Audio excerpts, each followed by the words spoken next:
I have the privilege of telling the story of a revival that happened in a very small country town in a place called Smithton.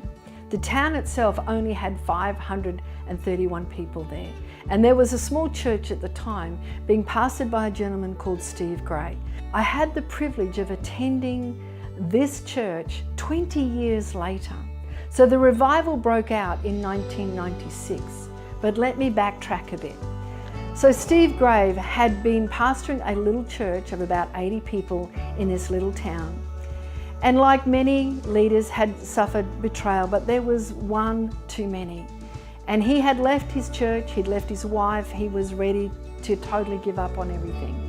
And he gave it one last shot. He was a desperate man and he took himself to the Brownsville revival in 1996. Very, very broken man. And God whispered to him one night a glimmer of hope. And the hope was that he was asking Steve to go back and would he host revival. The background story to this is astounding. What happened while he was away, the men of the church were so broken that their pastor had to leave to get help. They got on their knees and they wept and they cried before the Lord and repented that they had not been who they should have been, and they asked God for revival. See, they'd spent 12 years praying, but there was something that had missed. When those men prayed for revival is when God answered the heart cry of Steve. 2 weeks after he'd left, he returned to that small place in that small white weatherboard church in Smithton, walked in the back door at 6:12 p.m. As soon as he walked in, the presence of God hit like they'd never experienced before.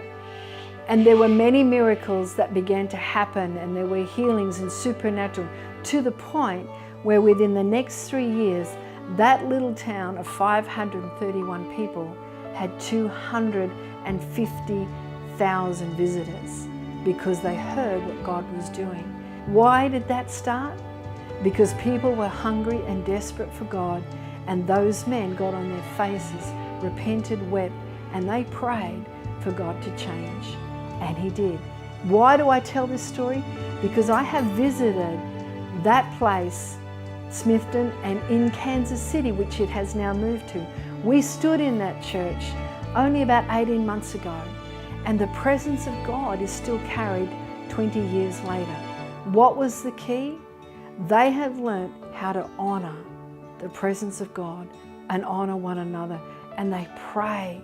My goodness, when they pray, heaven shifts and moves. So I wanted to share that modern time revival story with you, because I have set my feet in that place and I have wept on that stage for Australia to experience the same thing. And I believe God hears us when we pray.